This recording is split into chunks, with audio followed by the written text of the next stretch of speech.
परमेश्वर के नाम की महिमा होने पाए।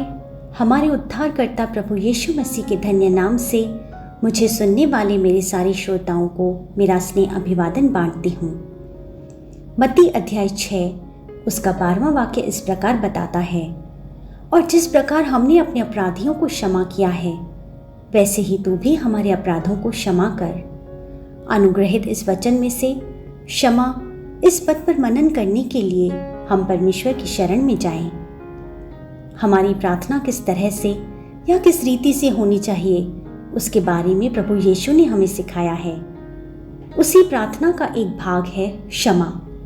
महान दयालु परमेश्वर अगर हमारे पापों को क्षमा कर सकता है, तो हमें भी उसी प्रकार दूसरों के पापों को क्षमा करना ही होगा, ऐसा वचन हमें सिखाता है।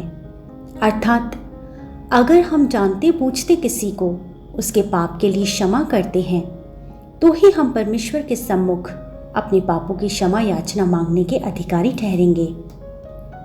आज की सुबह किस तरह परमेश्वर की पवित्र आत्मा इस वचन प्रभु यीशु मसीह की प्रार्थना का भाग क्षमा के द्वारा एक व्यक्ति के कड़वेपन के अनुभव को मीठेपन में बदलकर एक अच्छा अनुभव उसके जीवन में लाता है, ऐसा एक अनुभव मैं आप सबके साथ बांटना चाहूंगी। अमेरिका में सब लोगों के बीच बहुत अधिक प्रसिद्धि प्राप्त करने वाला एक प्रतिभाशाली पत्रकार था, जिसका नाम था टेरी एंडरसन। जब कोई विकट परिस्थिति या युद्ध के समय होते थे, ऐसे समय में जहां दूसरे पत्रकार जाने से घबराते थे, वहीं अपनी जान की परवाह किए बिना बड़े साहसी रूप से उन सब परिस्थितियों के बीच में जाकर वहां की ताज़ा और सच्ची खबरों को लोगों तक पहुंचाने का एक गुण था टेरी एंडरसन में। 1985 मार्च 16 का दिन था। शत्रु उन्हें पकड़कर ले गए और उन्हें 7 साल तक बंदी बनाकर रखा। एक साधारण मसीह परिवार में जन्मे व्यक्ति होने के बावजूद पकड़े जाने के कुछ दिन पहले ही उन्होंने परमेश्वर को अपने उद्धारकर्ता के रूप में स्वीकार किया था। He was tortured in a heart-breaking manner. बड़े ही हार्ट ब्रेकिंग टॉर्चर उन्होंने अपने जीवन में सहे। करीब 24 दिन उनकी आंखों पर पट्टी बांधकर रखा गया, उनके हाथ बांध दिए गए, उनके पैरों को बेड़ी से जकड़कर एक पलंग के सहारे बांधा गया। उस बंदी अवस्था में एक दिन अचानक से उन्होंने किसी के पैरों की आहट सुनी और उसी क्षण उन्होंने कहा कि हे मनुष्य, तू मेरे साथ ऐसा सलूक मत कर। मैं एक इंसान हूँ, कोई जानवर नहीं। मैं पागल हो जाऊंगा। जब उस व्यक्ति ने सुनकर उनसे पूछा कि तुझे क्या चाहिए, तब टेरी ने कहा, एक बाइबल। अगले ही दिन उनके बिस्तर पर एक सामान गिरा, वह बाइबल थी। उनकी आंखों की पट्टियां खोल दी गई, हाथ और पैरों की जंजीरों को भी ढीला कर दिया गया और फिर वे उठकर बैठ गए और उन्होंने बाइबल पढ़ना शुरू किया। उनके हृदय को आश्वासन और धैर्य देने वाले वचनों के साथ एक नई ऊर्जा और उत्साह उनमें जागा। उन्होंने एक बार नहीं बल्कि कई बार बाइबल को पढ़ा। पवित्र बाइबल में भी भक्तों का जीवन कुछ इसी प्रकार से है, जैसे कि अय्यूब, प्रेरित, पौलुस और पतरस। इन भक्तों के जीवनों के अनुभवों ने टेरी को और अधिक प्रोत्साहन दिया।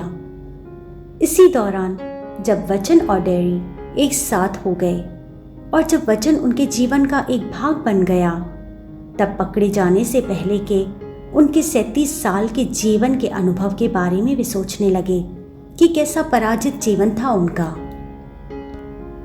और अधिक अच्छे से जीवन जीने की उम्मीद उनके मन में आई।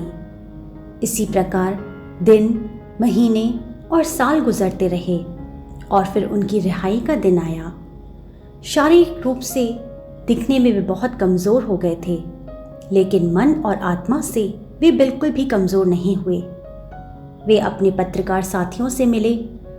उनमें से एक साथी ने टेरी से पूछा, तुझे सताए हुए और बंदी बनाए हुए को क्या तू क्षमा करेगा? कुछ समय चुप रहने के बाद टेरी ने कहा, हाँ, मैं उन्हें जरूर क्षमा करूंगा। एक मसीह विश्वासी रूप में हे स्वर्गीय पिता परमेश्वर, जिस प्रकार हमने अपने अपराधियों को क्षमा किया है, उसी प्रकार तू भी हमारे अपराधों को क्षमा कर। ऐसी प्रार्थना मुझे प्रेरित करती है। ऐसा डैरी ने जवाब दिया। इसके अलावा डैरी ने यह भी कहा कि उनके जेल में बिताए हुए 2455 दिनों में उन्होंने काफ़ी कुछ सीखा। हमारा दर्द हमें और आत्मिक रूप से आगे बढ़ाता है। मेरे बंदी बनाए जाने से पहले मैं बहुत क्रूर और बदले की भावना रखने वाला व्यक्ति हुआ करता था, लेकिन आज मुझ में बहुत बदलाव आया है।